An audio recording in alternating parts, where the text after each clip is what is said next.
ফুলকপি আর আলুটা ভালো করে সেদ্ধ করে নিলাম। তার মধ্যে না একটা টমেটো দিয়ে দিয়েছি। টমেটোটা এই চামড়াটা ছাড়িয়ে নেব। এবার জল ঝেড়ে নেব, তারপরে রান্না করব। এবারে তেলটা দিয়ে দিচ্ছি, কপিটা রান্না করব। এদিকে দেখো বেগুন ভাজা, শিম ভাজা আর মটর শাক করেছি মটরশুঁটি দিয়ে, আর শিম ভেজেও দিয়েছি। আর এর মধ্যে রাঁধুনি দিয়েছি ফোড়নে, আদাটা গ্রেট করে দিয়েছি। আর দেখো এদিকে আবার ডালটাও রান্না করেছি। আজকে আমের ডাল রান্না করেছি, আম দিয়ে। আমগুলো দেখাতে পারছি না। এই যে আম দিয়ে ডালটা রান্না করে নিলাম। আমাদের বাড়িতে না আমের ডালটা খুব পছন্দ করে সবাই, আমি নিজেও।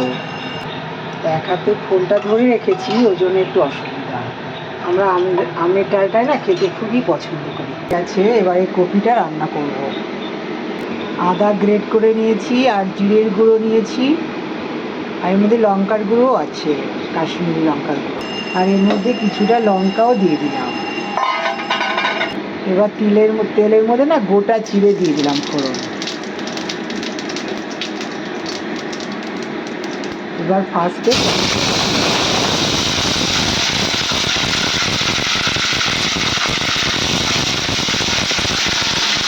এবারে মশলাটা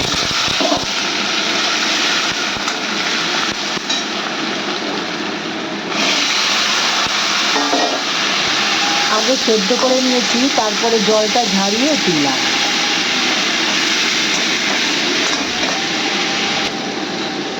ভাজিনি, এখন ভালো করে কষিয়ে তারপরে রান্নাটা করব। প্রথমে সেদ্ধ করে নিয়েছি, তাহলে না নরমও হয়ে যায়, তাড়াতাড়ি হয়ে যায়, আর আলাদা করে ভাজতে হয় না। আর আমি বেশি করে তেল দিলাম। আস্তে আস্তে ভালো করে কষাবো, তারপরে একটু জল দেবো, ব্যাস। আমি সহজভাবেই রান্না করি। এর মধ্যে না লবণ আর হলুদটা আর একটু দিতে হবে, কিছুটা দিয়েছি, মানে সেদ্ধ করার সময় দিয়েছিলাম। যখন আমি বয়েল করেছিলাম তখন লবণ আর হলুদটা দিয়ে, এবারে আর একটু লবণ দিচ্ছি, এবারে আর একটু হলুদটাও দিয়েছিলাম। আর আদাটা গ্রেট করে দিয়েছি, কাশ্মীরি লঙ্কার গুঁড়ো দিয়েছি, আর কাঁচা লঙ্কা তো দিয়েছি, আর ফোড়নে জিরে দিলাম, আর জিরের গুঁড়োও দিয়েছি, আর কাশ্মীরি লঙ্কার গুঁড়ো, এইটুকুই মশলা। আর এর মধ্যে না একটু হিং আর গরম মশলা দেবো আজকে। এখন একটু গরম মশলা দেবো আর হিং দেবো।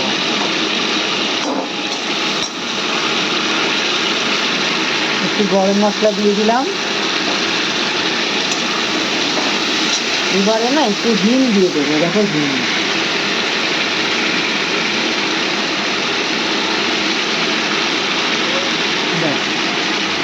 এই হিঙে নিরামিষ রান্নায় না হিং দিলে খুব ভালো লাগে, আবার খাসির মাংসতেও খুব ভালো লাগে। হিং খাওয়া খুব ভালো।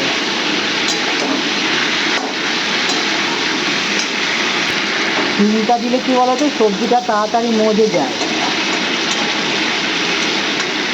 ওই জন্য কষানোর সময় দিতে হয়। আর দেখো তেলটা ছেড়ে দিয়েছে, ভালো করে আমার কষানোটা হয়ে গেছে। আর এরকম কষানো দিয়েও না খেতে খুবই ভালো লাগে, কিন্তু তবু একটু জল দেবো। এবার দেখো আমি অল্প করে জল দিচ্ছি, ব্যাস, আর দেবো। এইভাবে রান্না করে খেয়ে দেখবে, নিরামিষ খুবই ভালো লাগে। আগে থেকে তোমার কপি আলু ভেজে নিতে হয় না।